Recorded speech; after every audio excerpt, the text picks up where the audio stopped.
내가 만일 내 하나님 여호와의 말씀을 순종하지 아니하여 내가 오늘 내게 명령하는 그 모든 명령과 규례를 지켜 행하지 아니하면 이 모든 저주가 내게 임하며 내게 이를 것이니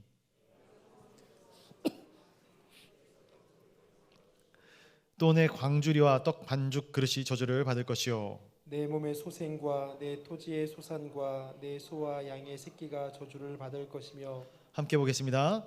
내가 들어와서도 저주를 받고 나가도 저주를 받으리라. 아멘.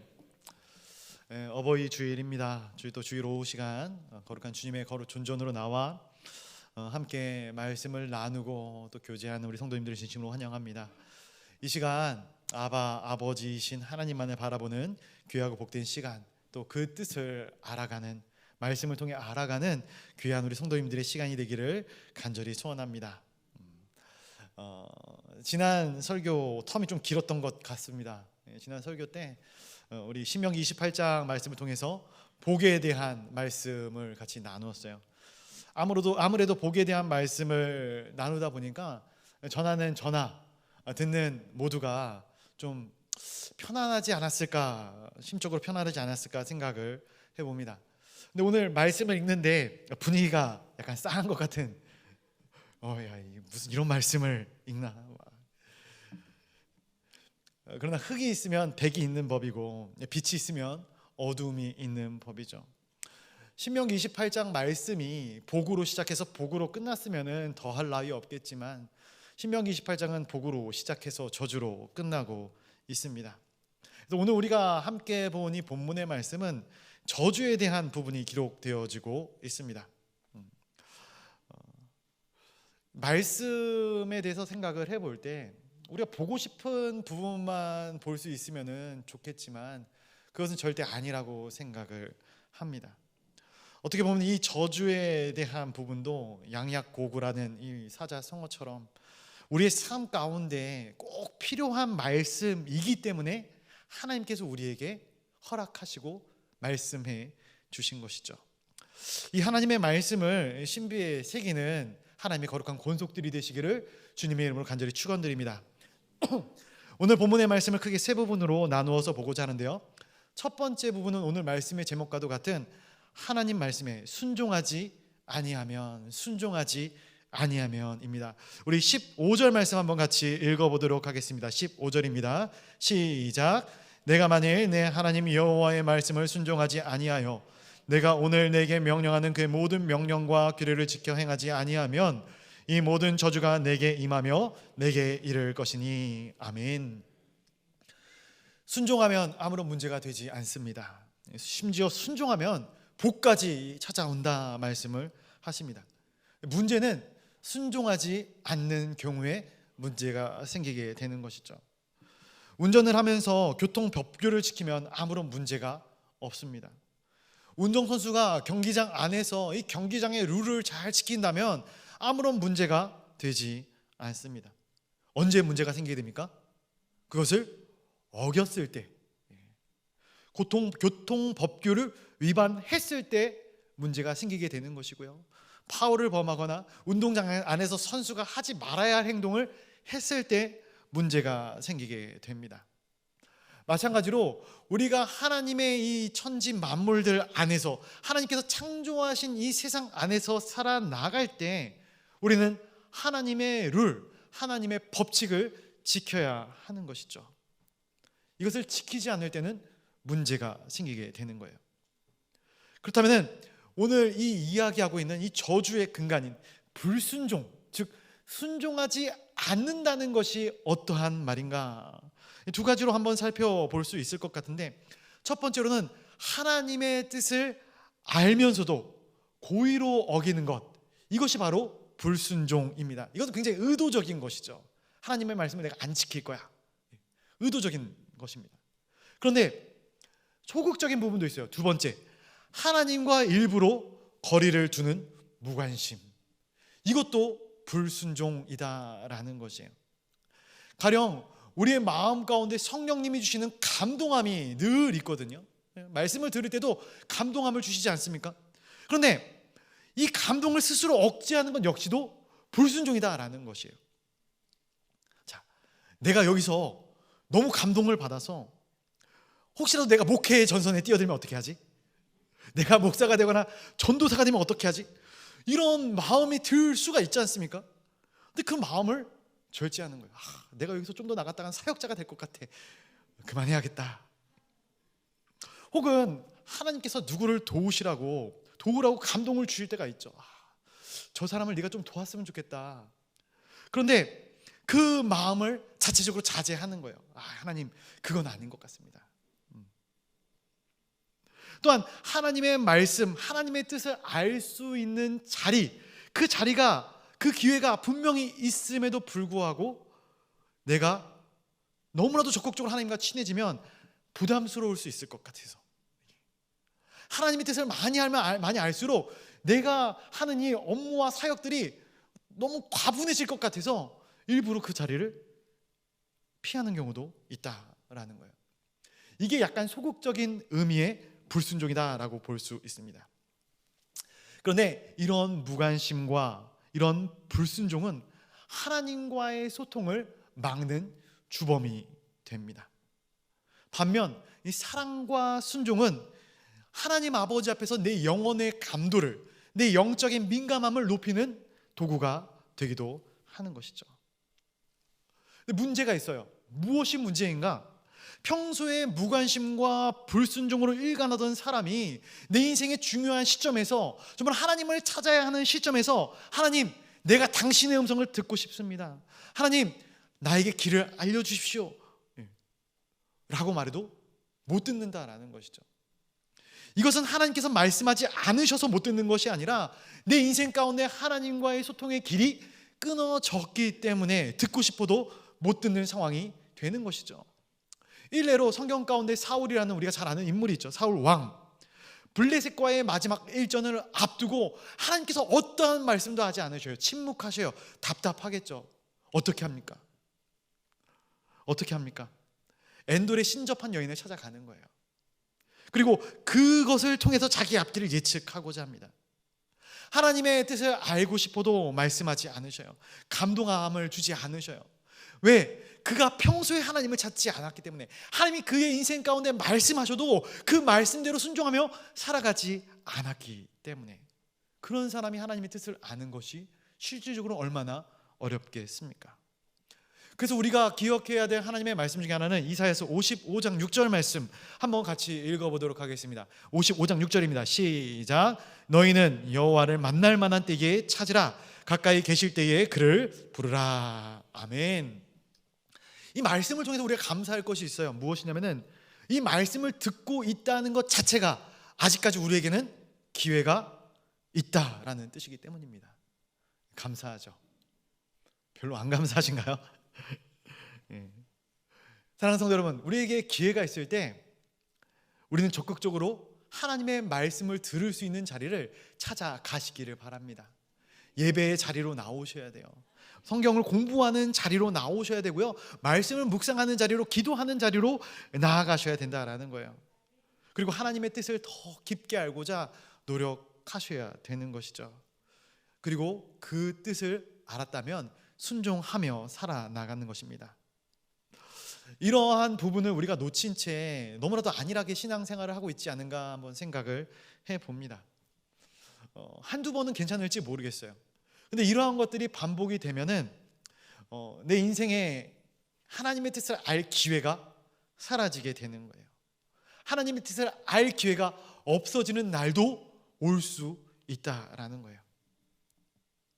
그래서 성경 가운데서 이야기하고 있는 순종이라는 것 있지 않습니까? 순종. 이 순종은 어떤 기계적으로 우리가 하나님의 법칙을 지키는 것, 이것을 순종이라고 이야기하는 것이 아니에요. 제가 신명기를 계속해서 쭉 말씀을 전하고 있는데 신명기 초반절에 이 순종이라는 부분에 대해서 뭐라고 말씀을 드렸느냐? 청종이다 말씀을 드렸어요. 청종은 두 가지 단어가 합쳐졌다 말씀을 드렸습니다. 무엇이죠? 주여 감사합니다. 자,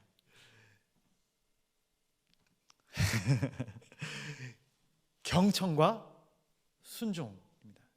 듣는 것과 행하는 것. 이 순종이라는 개념을 이 성경에서 이야기할 때 이 두 가지 개념을 한꺼번에 이야기하는 이 청종이라는 개념으로 이야기하는 것은 경청하지 않는 사람은 순종할 수 없다라는 거예요.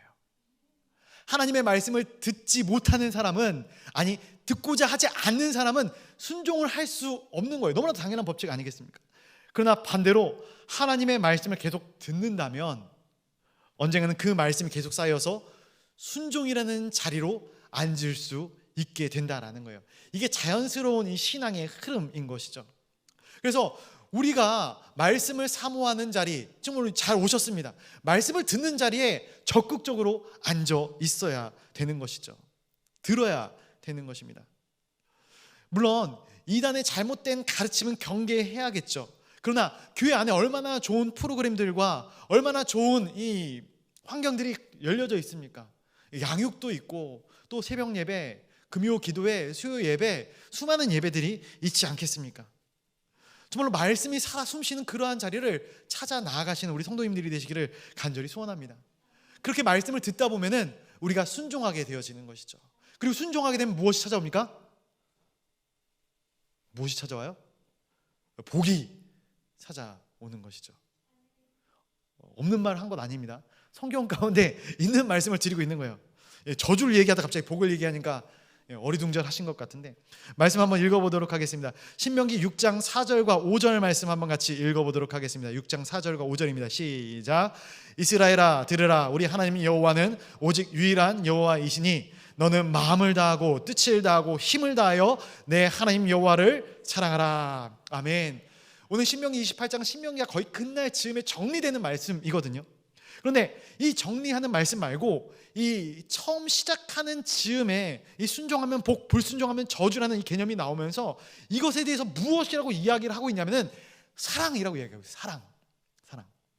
무슨 말인가? 사랑해야지 순종이 가능하다라는 거예요.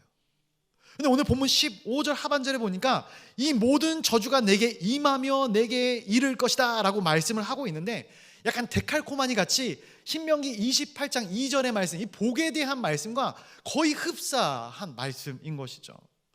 복이 내게 임하며 내게 이를 것이다. 주어가 틀려요. 저주가 내게 임하며 내게 이를 것이다. 임하며 이를 것이다. 이것이 어떠한 표현인가? 복에 대한 부분을 예로 들어놓고 봤을 때 이런 것입니다. 제가 저번에 한 말씀을 드렸어요. 내가 너무나도 복이 많아서 하나님 이 정도면 됐습니다, 그만 주셔도 됩니다 라고 얘기할지라도, 복을 거절할지라도 그 복이 내게 임하고 이른다라는 거예요. 근데 이것을 무섭게도 저주에 대입시켜 보면은 굉장히 부담스럽지 않을 수가 없어요. 하나님, 저는 이런 거 너무 싫어요. 저주받기 싫어요. 너는 더 이상 이러한 이 삶의 이 악순환 속에서 저희 이 슬픔과 고통과 낙심을 반복하고 싶지 않아요. 내 인생에 이러한 일들이 일어나지 않았으면 좋겠습니다. 거절을 하고 거부를 할지라도 우리가 불순종하면, 우리가 하나님을 사랑하지 않으면 그 저주가 우리를 쫓아와 우리 가운데 임할 것이다, 이를 것이다 라는 것이죠. 그렇다면 여기서 우리가 또 한 가지 알아야 될 게 있어요. 저주가 무엇인가? 저주가 무엇인가? 본문에서 말씀하고 있는 저주가 무엇인가 라는 거예요. 우리가 흔히 생각하는 이 저주는 어떤 저주를 생각합니까? 이렇게 분신 인형 같은 거 해가지고 나쁜 사람, 목이나 꺾여라, 막 다리 부러져라, 막 이게 저주일까요? 성경에서 나오는 이 저주는 하나님께서 경멸하신다라는 거예요. 경멸하신다. 경멸한다라는 것은 무엇이냐면은 무가치한 존재로 본다라는 거예요. 무가치한 존재로 본다. 여기서 하나님의 복과 저주를 같이 생각해 볼 필요가 있을 것 같아요. 자, 문제를 한번 내보도록 하겠습니다. 어려운 문제입니다. 대답 못 하셔도 좋습니다. 제가 대답할 거니까요. 자, 하나님의 복은, 우리에게 하나님께서 복을 주시다 할 때 이 복은 축복일까요? 강복일까요? 좋습니다. 대답 안 해주셔서 감사합니다. 우리가 흔히 얘기하는 이 축복의 개념을 많이 이야기하지 않습니까? 축복. 근데 축복이라는 단어는 우리가 늘 듣기 때문에 쉽게 연상할 수 있겠지만, 이 축복은 복을 빈다라는 그런 의미가 있어요. 그러나 하나님께서 우리에게 주시는 복은 강복이에요. 강복. 내가 받고 싶을 때 주고 내가 받기 싫을 때 안 주고, 그게 아니라 하나님이 강권적인 역사심을 우리 가운데 복을 더하시는 것이죠. 복을 비는 것이 아니라 하나님께서 복을 내려주신다라는 개념이다라는 거예요. 그런데 저주의 개념도 마찬가지다라는 거예요.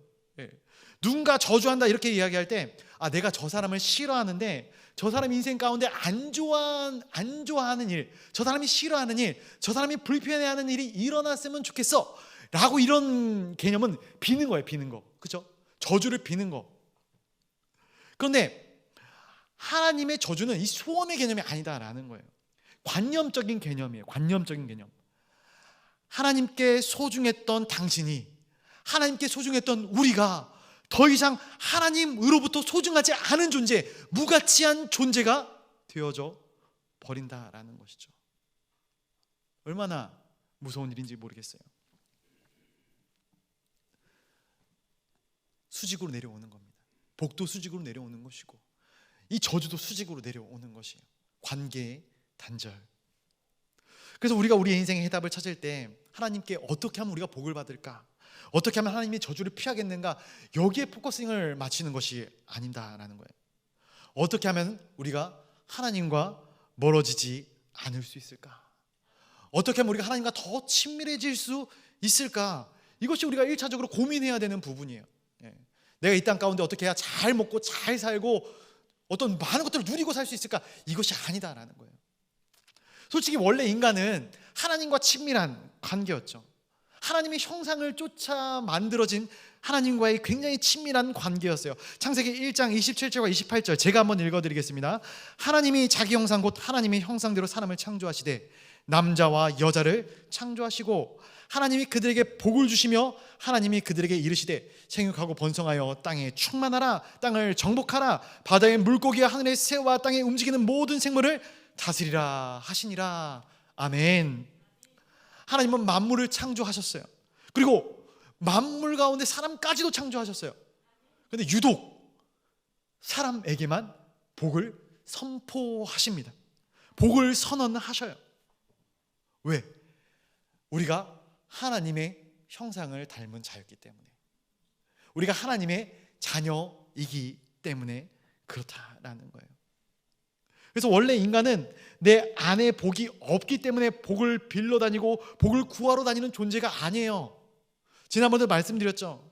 하나님께서 우리를 창조하실 때 복된 존재로, 복의 근원과도 같은 존재로 우리를 창조하셨다라는 거예요. 그래서 우리 한 명 한 명이 뭐라고 얘기했었습니까? 할렐루야. 복덩어리. 복덩어리다 얘기했죠. 기억나시나요? 그래도 감사합니다. 복덩어리로 창조하셨다라는 거예요. 복덩어리. 복의 이 함축된, 정말 복된 존재로 우리 한 명 한 명을 만드셨어요. 얼마나 아름답게 만드셨는지 몰라요. 그런데 하나님과의 관계가 끊어진 이 애매한 관계 가운데 우린 더 이상의 복덩어리가 아니라 뭐예요? 사고뭉치가 되어버리고 만 것이. 그렇죠? 여기 가도 그냥 저기 가도 그냥 트러블 메이커가 되는 것이죠. 하나님의 아름다운 창조물들을 파괴하고 하나님의 온전한 형상인 우리 자신들조차도 파괴하는 존재가 되어져 버리고 마는 것이죠. 그래서 하나님과의 관계가 끊어진 우리의 이 존재는 사고뭉치 같은 존재가 된 거예요. 이 개념이 바로 저주의 개념입니다. 저주의 개념. 하나님께서 무가치하게 여기시는 것.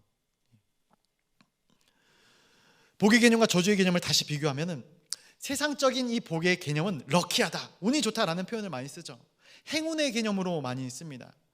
그러나 성경적인 복은 무엇을 이야기하는가? 하나님을 사랑하는 자, 그리고 하나님으로부터 사랑받는 자, 이것이 바로 복입니다. 하나님을 인격적으로 만나는 자들, 하나님과 인격적으로 교제하는 자, 소통하는 자가 바로 복된 자들이다라는 거예요. 그리고 그들에게 하나님께서 주권적으로 내어주시는 복이 바로 강복이다라는 사실이에요. 근데 저주도 마찬가지예요. 그냥 내가 운이 없어서, 내가 재수가 없어서 이러한 일들이 일어났다, 이러한 삶을 살고 있다, 이것은 세상 사람들이 이야기하는 저주예요. 저주는 하나님과의 관계가 완전히 틀어진 것이죠. 그래서 어떤 우리의 인생 가운데 겪게 되는, 하나님이 없음으로부터 말미암아 인생 가운데 겪게 되는 모든 슬픔과 애환들이 저주다라는 것입니다. 그래서 우리의 인생 가운데 어려움이 찾아올 때 표면적으로 왜 일이 이렇게 안 풀리지? 왜 저 사람이 나한테 이렇게 행동을 하지? 왜 내 삶이 계속해서 다운되는 것 같지? 이런 부분들을 찾아봐야 큰 의미가 없는 것이에요. 오히려 이 원인의 진앙지를 찾아야 되는 거예요. 근원지를 찾아야 되는 것이죠. 그것이 무엇인가? 바로 하나님과의 관계인 거예요. 내가 하나님과의 관계가 온전히 올바로 세워져 있지 않습니까? 그러면 주변에서 어떠한 풍파가 몰아친다 할지라도 견고하게 하나님만을 바라보며 나아갈 수 있는 거예요. 근데 여기서 흔들려 버리면 무너지는 것이죠. 넘어지는 것이죠. 하나님과의 관계를 온전하게 세워져 나가는 저와 여러분들이 되시기를 간절히 소원합니다. 여기서 두 번째로 나누고 싶은 부분이 있어요. 이 저주에 대해서 한 번 더 얘기할 때 이 저주의 의미는 하나님의 심판에 대한 이 언약, 약속이다라는 것이에요. 자, 우리 신명기 28장 16절 말씀 같이 한번 읽어보도록 하겠습니다. 16절입니다. 시작. 내가 성읍에서도 저주를 받으며 들에서도 저주를 받을 것이요. 아멘. 15절에서도 저주라는 단어가 나오고요. 16절에서 그 이후에서도 저주라는 단어가 나오는데 이 저주라는 단어가 원어상 서로 다른 단어를 사용하고 있습니다.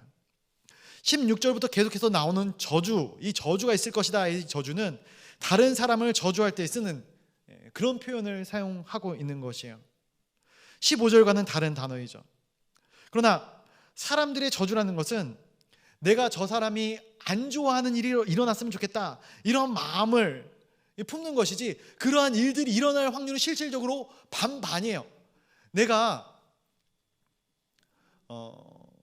우리 성도님들 중에 저를 괴롭힌 성도님들이 있다고 해가지고 야, 저 성도님 집에 가다가 다리 삐끗했으면 좋겠다. 예. 그렇게 기도하진 않을 겁니다. 그러면은 그 성도님이 집에 진짜 가다 다리가 삐끗할까요? 삐끗할 수도 있겠지만 삐끗하지 않을 수도 있어요. 반반이다라는 거예요. 그러나 하나님께서 네가 계속해서 불순종할 때 너의 인생 가운데 저주가 있을 것이다. 이건 몇 퍼센트예요? 100%, 100%. 하나님은 신실하시기 때문에 그 말씀은 성취되는 것이죠. 하나님은 소원을 비는 분이 아니셔요. 아까 전에 말씀드렸죠. 그렇기 때문에 반복되는 불순종에는 하나님의 심판이 임할 것이다. 이 보장의 내용이에요. 완벽한 심판을 얘기하고 있는 것이죠. 이런 것들이 불편한 성도님들이 있을 수도 있어요. 하나님은 사랑의 하나님이신데 은혜를 베풀어 주셔야지, 사랑을 베풀어 주셔야지, 긍휼히 여기셔야지 지옥도 없었으면 좋겠고 왜 지옥을 만들어 놓으셔가지고 불안에 떨게 만들고. 그렇죠? 그러나 하나님은 사랑의 하나님과 동시에 어떤 하나님이십니까? 공의의 하나님이 되십니다. 오래 참고 기다리시고 계신 거예요. 이스라엘도 오래 참아주셨죠. 인류의 역사도 오래 기다려주시고 계셔요. 지금도 기다려주고 계셔요. 그러나 우리가 고의적으로 반복해서 죄를 지으면 하나님은 이 약속을 이행하실 수밖에 없다라는 거예요. 왜냐하면 그 법을 세우신 하나님께서 그 법을 무시할 수 없기 때문에 그렇습니다. 법을 세우신 하나님께서 그 법을 지키지 아니하시면 무슨 의미가 있겠습니까? 그래서 이 16절 이하에서 계속 이야기하고 있는 것은 이 저주는 어떤 것인가? 자, 우리 한번 17절부터 20절까지 읽기 싫어도 한번 같이 읽어보도록 하겠습니다. 우리 17절부터 20절까지 보겠습니다. 시작. 또 내 광주리와 떡 반죽 그릇이 저주를 받을 것이요 내 몸의 소생과 내 토지의 소산과 내 소와 양의 새끼가 저주를 받을 것이며 내가 들어와도 저주를 받고 나가도 저주를 받으리라. 내가 악을 행하여 그를 잊음으로 내 손으로 하는 모든 일에 여호와께서 저주와 혼란과 책망을 내리사 망하며 속히 파멸하게 하실 것이며. 아멘. 3절부터 6절까지 복에 대한 선언을 저주로 바꾼 것이죠. 아까 전에 말씀드렸던 것처럼 사람은 본래 복덩어리로 창조되었어요. 복 있는 존재, 복입니다. 복이 그냥 나를 쫓아다니는 이런 존재가 바로 우리들의 존재인 것이죠. 그런데 저주도 마찬가지의 개념이에요. 내가 멀쩡한데, 내가 아무런 문제가 없는데 왜 내 인생 가운데 이런 어려움들과 재앙들이 임합니까? 이것이 아니라 나 자신이 저주를 몰고 다닌다라는 개념이에요. 안 좋은 환경에 들어가서 아니면 나쁜 사람들을 만나서 내 인생에 어려운 사건들이 만들어지고 내 인생이 힘들어졌다, 이것이 아니에요. 내가 그러한 저주를 몰고 다니는 사람, 이 저주의 근간이 되었다라는 것이에요. 죄를 지어서 죄인이 아니라 죄인이기 때문에 죄를 짓는 것이죠. 그래서 다른 사람을 탓하고 환경을 탓하고 그래야 될 문제가 아니고 내 자신이 먼저 변화되어져야 되는 것입니다. 어떻게 변화될 것인가? 내가 복덩어리가 될 수 있는 모든 일체의 비결은 어디 있습니까? 말씀 안에 숨겨져 있습니다. 아니, 드러나 있습니다. 적극적으로 그분을 사랑하고 그 말씀에 귀를 기울이고 그 말씀에 순종하며 사는 자에게 예비하신 강복이 있다라는 거예요. 길은 이미 제시되어져 있어요. 그러므로 내가 저주를 몰고 다니는 인생이 아니라 복을 몰고 다니는 인생이 되고 싶습니다, 하나님 그러한 삶을 살아가겠습니다 라는 결단을 하셔야 된다라는 거예요. 그래서 쉽지 않죠. 쉽지 않습니다. 그럼 어떻게 하다가 우리가 이 저주에 이런 노예가 되었는가, 저주에 빠지게 되었는가? 저주의 시작을 우리가 한번 살펴볼 때 이 선악과 사건을 우리가 예로 볼 수 있거든요. 우리 창세기 3장 17절 말씀 한번 같이 읽어보도록 하겠습니다. 3장 17절 보겠습니다. 시작. 아담에게 이르시되 내가 내 아내의 말을 듣고 내가 내게 먹지 말라 한 나무의 열매를 먹었은즉 땅은 너로 말미암아 저주를 받고 너는 내 평생에 수고하여야 그 소산을 먹으리라. 아멘. 자, 나는 멀쩡한데 환경이 안 좋아서 내가 들어가니까 그 가운데 어려움이 생긴 것입니까? 그 개념이 아니다라는 거예요. 인간이 범죄하였어요. 선악과를 범합니다. 하나님께 불순종하였어요. 그 인간 때문에 어디가 저주를 받아요? 땅이 저주를 받는 거예요. 이런 원리인 것이죠. 여러분, 회사도 직원들이 사고 치는 것보다 사장님이 사고 치는 게 더 큰 어려움을 가져옵니다. 아닌가요? 사장이 안 돼봐서. 운동팀도 운동선수 한 명 한 명의 실수보다 감독이 열심히 하지 않고 엉망을 치면은 그 팀은 엉망진창이 되어지게 되는 것이에요.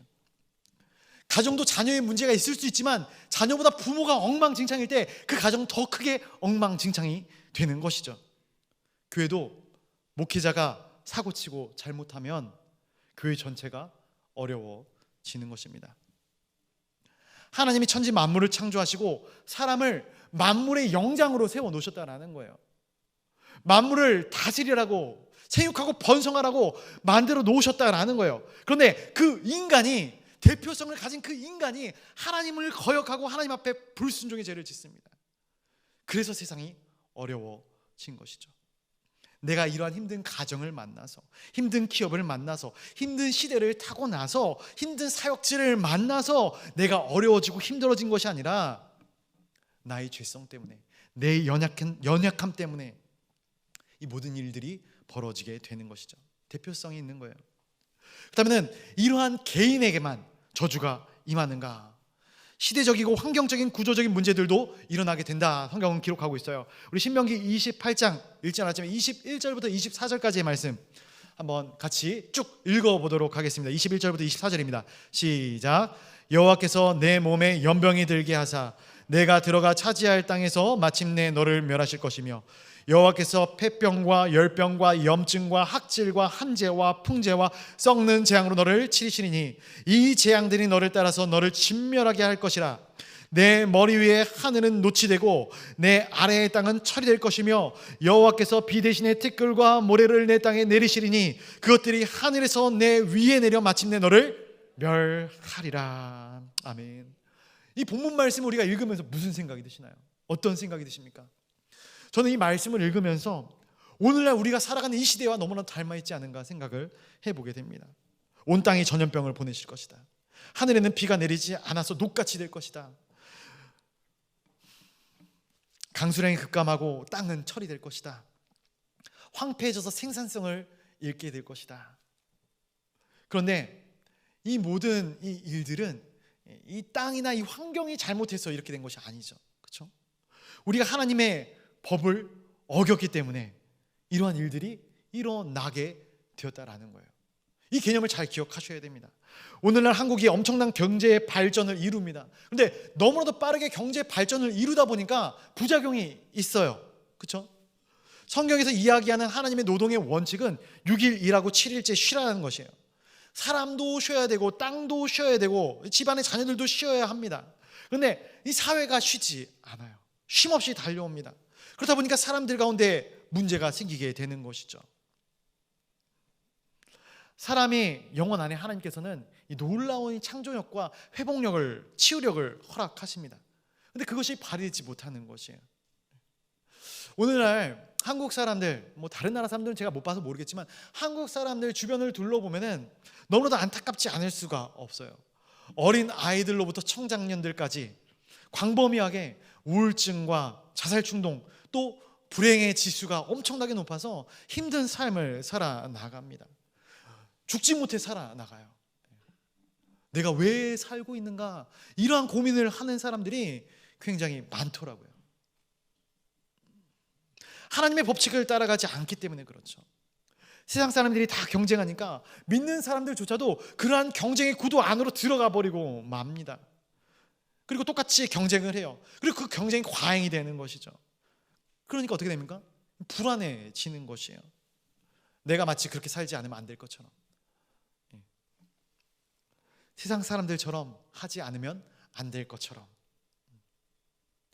환경을 의식하고 세상을 의식하고 남의 자녀들을 의식하고 내 동료들을 의식하는, 어떻게 보면 그런 다 질병이죠. 그런 것들을 우리가 짊어지고 살아가고 있다는 거예요. 그러다 보니까 불행한 것이죠. 사람들은 대부분 나보다 못난 사람과 나를 비교하지 않거든요. 나보다 잘난 사람과 나를 비교하거든요. 내가 못나 보이는 것이죠. 땅도 자연적인 회복력을 찾지 못하고 그 땅을 계속해서 사용하다 보니까 땅을 학대하게 되어져 있어요. 인간의 이 과도한 욕심이 난개발을 일으킵니다. 환경 파괴의 주범이 돼요. 이것이 몇 번의 기상이변으로 끝나는 것이 아니라 지금은 기후 자체가 변화된 것 같아요. 그래서 제가 몇 년 전부터 계속해서 느끼고 있던 건데, 이 한국의 기후가 약간 동남아 기후처럼 된 것 같은, 저만 느끼는 것인지 모르겠어요. 갑자기 국지성 호우가 내리지를 않나, 비가 안 내리고 있어요. 심각한 기근으로 강물이 마르는 것을 보게 됩니다.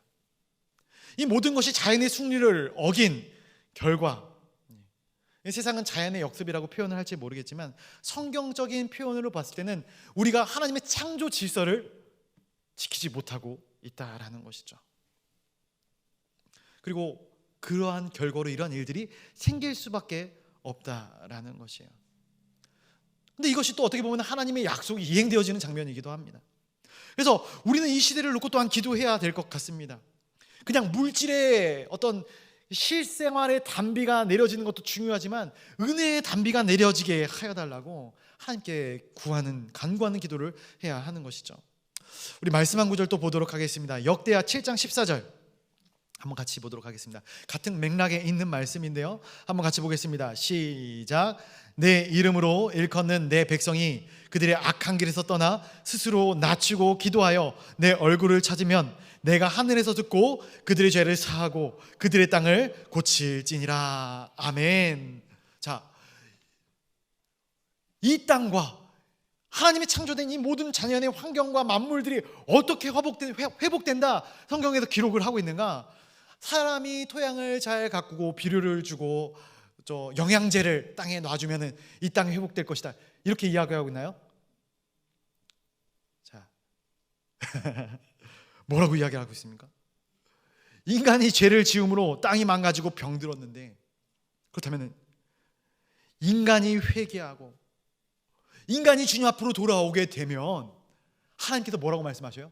그 인간을 회복시켜 주실 뿐만이 아니라 그 인간이 거하는 그 모든 땅을 고쳐 주실 것이다 말씀해 주고 계신 것이죠. 사랑하는 성도 여러분, 그래서 우리가 회개해야 되는 것이에요. 그래서 우리가 주님 앞에 돌아와야 되는 것이에요. 물질에 대한 지나친 탐욕과 과욕, 끊임없이 추구해도 만족하지 못하는 이러한 탐욕들, 하나님을 경외하기보다는 세상적인 것들을 추구하는 그러한 쾌락들을 쫓아가는 그런 우리의 모습들을 내려놓고 회개해야 하는 것이죠. 교회들이 부패합니다. 목회자들이 타락해요. 목회자들이 타락하다 보니까 성도들까지도 타락하는 거예요. 하나님의 말씀에 대한 분별 영이 없어요.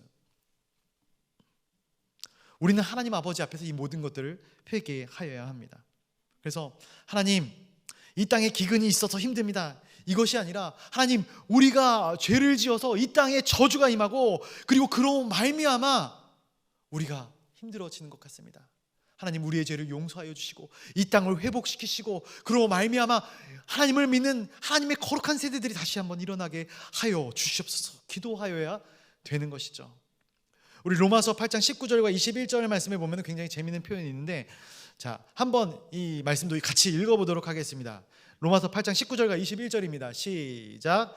피조물이 고대하는 바는 하나님의 아들들이 나타나는 것이니 그 바라는 것은 피조물도 썩어짐의 종노릇 한 데서 해방되어 하나님의 자녀들의 영광의 자유에 이르는 것이니라. 아멘.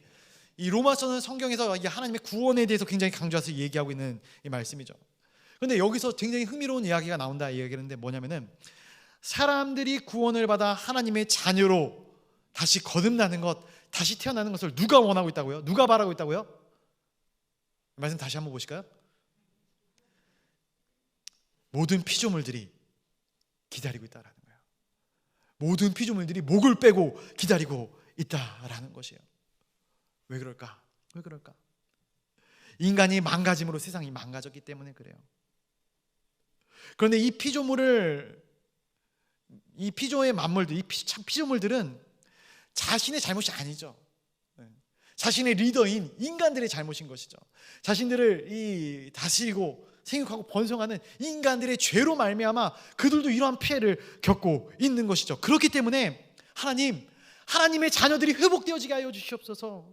그래야 우리도 회복될 것입니다. 목을 빼고 피조물들이 하나님 아버지 앞에 간구하며 기다리고 있는 장면이 나오고 있는 거예요.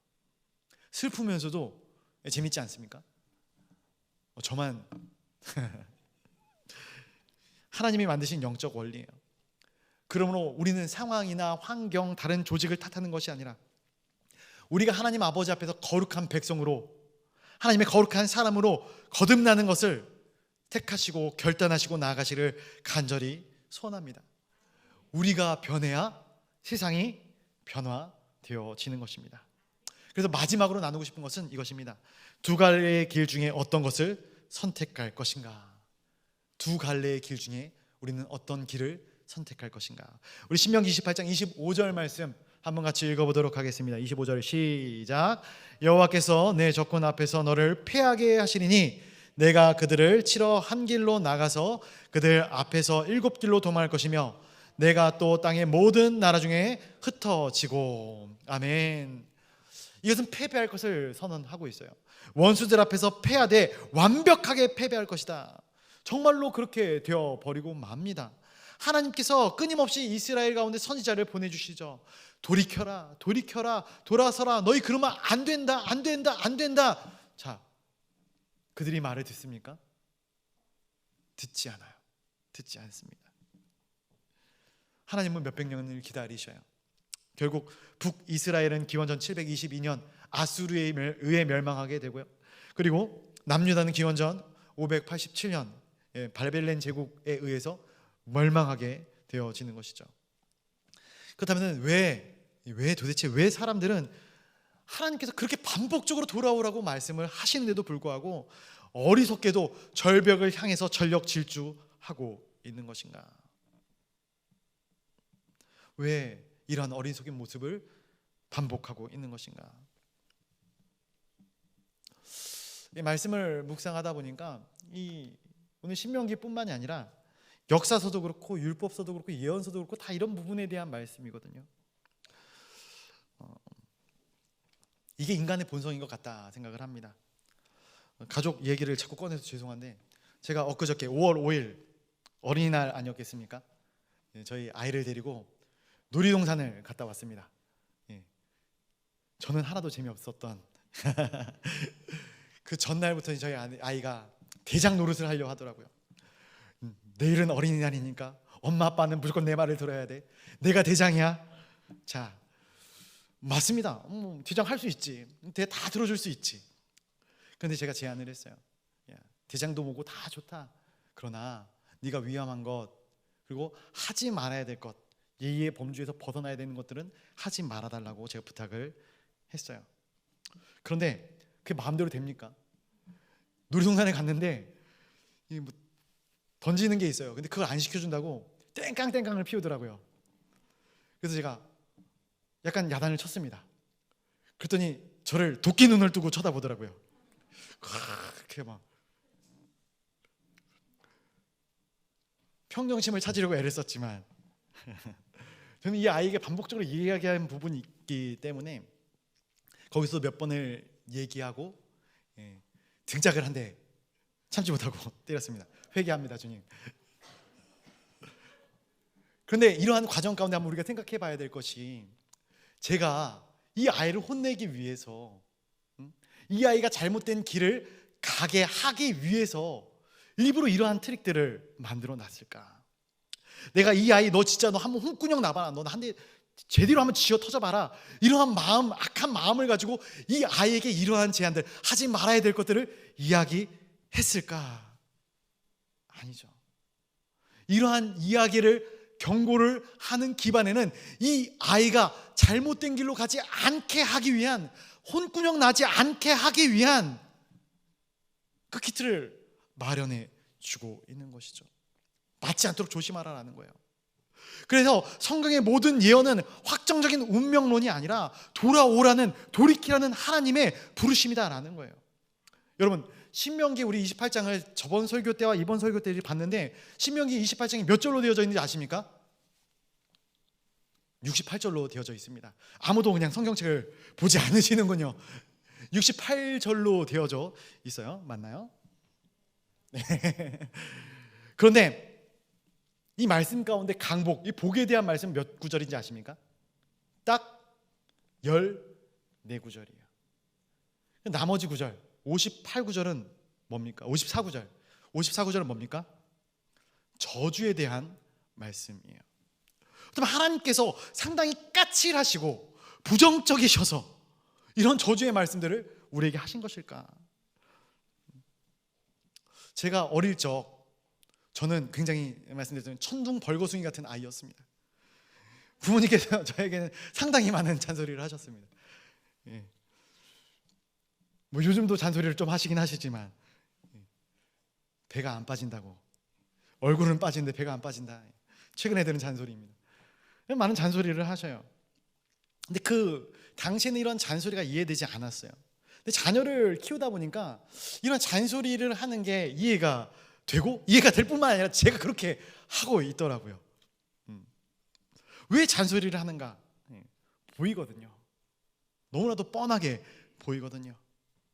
이 아이가 어떻게 될 것인가? 그런데 이 잔소리를 할 때, 이러한 얘기들을 반복적으로 할 때, 아이가 이 잔소리에 대해서 흡수하고, 하지 마라 그럴 때, 아버님의 말씀이 옳습니다. 저는 그러한 삶을 살지 않고 아버지의 뜻을 쫓아 살아나가겠습니다. 이렇게 얘기할까요? 얼마 전에도 제가 한번 얘기했어요. 예슬아, 엄마가 아빠가 너를 얼마나 사랑하는지 알지? 이렇게 얘기하면서 아빠 엄마가 너를 가끔 혼낼 때가 있는데, 이것은 네가 안 되기를 원해서 그러는 것이 아니라 내가 너를 사랑하기 때문에 네가 잘 되기를 원해서 그렇게 하는 거야. 그러니까 저희 예슬이가 뭐라고 얘기하는지 아십니까? 엄마랑 똑같은 소리 하네. 주여, 나도 다 알아. 잔소리 좀 그만해. 이런 것이죠. 애들은 듣기 싫어하고 부모는 계속해서 하는 것. 하나님께서 왜 이러한 저주의 말씀을 계속 하시는가? 그렇게 되지 말라는 것이죠. 그렇게 살지 말라는 것이죠. 저는 이 딸아이를 생각하면서 이 말씀을 묵상하니까 참 하나님이 얼마나 우리를 사랑하시는가가 느껴지더라고요. 우리 인생 가운데 이러한 일들이 일어나지 않도록 네가 조심하고 또 조심하라라는 거예요. 네가 지금 이대로 살아나가면 네가 지금 이대로 이 자리에 주저앉으면 이러한 어려움들과 이러한 환경적인 제약들을 당할 수밖에 없을 것인데 나는 네가 그렇게 되지 않기를 간절히 바란다. 하나님이 우리에게 이야기해 주시는 것이죠. 사실 지난번 설교 때도 말씀드렸다시피 그냥 복에 대한 설교만 주구장창 했으면 좋겠어요. 온 없이 했으면 좋겠어요. 두 갈래 길 말고 그냥 한 길로 가십시오. 이 길로 가도 여러분들 다 돈 잘 벌고 잘 살고 잘 먹고 자손들도 다 잘 될 것입니다. 예, 얼마나 좋습니까? 전하는 자도 좋고 듣는 자도 편하고. 그런데 아이가 숙제하기 싫다고 안 시키면, 아이가 밥 먹기 싫다고 안 먹이면, TV 보고 싶다고 해서 TV 다 보여주고 게임하고 싶다고 해서 그 게임 다 시켜주면 자식을 키우는 입장에서 얼마나 편하고 좋겠습니까? 그런데 이 자녀의 미래는 너무나도 우리가 잘 알고 있는 것처럼 그리 되는 것이죠. 여러분, 왜 저주의 부분이 축복에 대한, 이 복에 대한 부분보다 4배나 더 많을까? 저는 이 아이랑 있으면서 이 부분에 대해서 확실히 알 것 같더라고요. 잘 되라는 것이죠. 잘 되라는 것.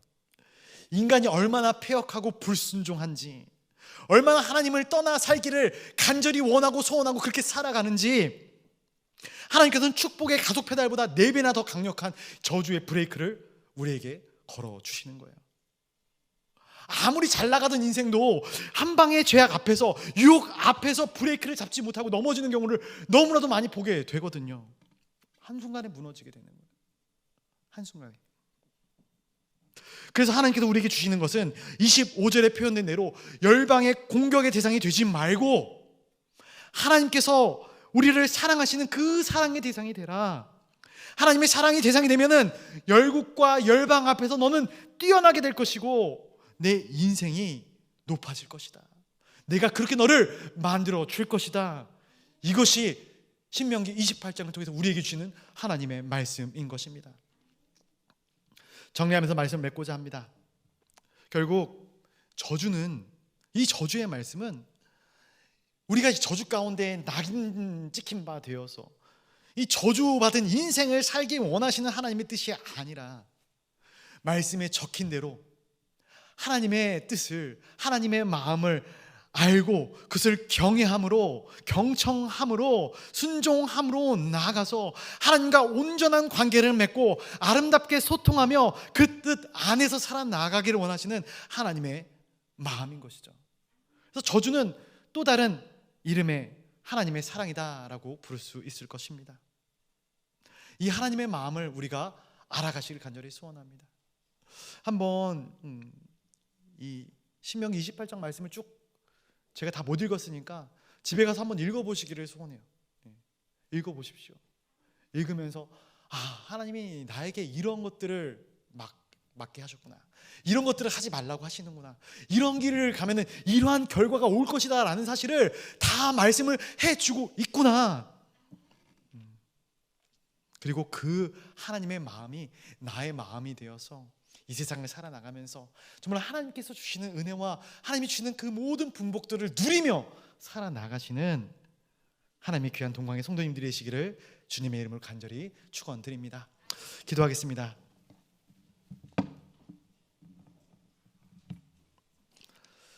사랑의 하나님, 하나님의 마음을 봅니다. 하나님의 마음을 읽습니다. 그 마음이 나의 삶 가운데 온전하고 아름답게 적용되어지게 하여 주시옵소서.